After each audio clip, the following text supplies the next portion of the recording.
नै लोगोफोर सब खामानिखौनो रोंजोबगोयो हौवाफोरनि खामानि मानि मावजोबनो हाजोबो हायाबाना बिदि गावखौबो सिखायना लानांगौ हौवाफोरनिफ्राय नै मानसिबो सुलुंना लायगोन नामा फिसालादो बिजावजालि फिसालादो आंनो मावगासिनो फिसालादो आंनो मावगासिनो बिजावजालिनि फिसालादो आंनो दानखांनाबो लायबाय औवाखौ दानखांना लायनायखौ सुफिननो हायासै आरो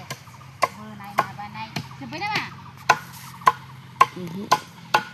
ओंखामबो संहोलांबाय दं रावबो मावग्राबो गैया रुवाथिबो गैला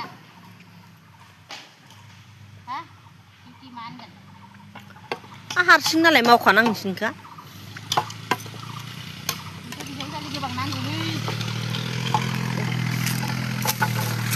बिजावजालि गोबां नांगौ नै खिनिखौ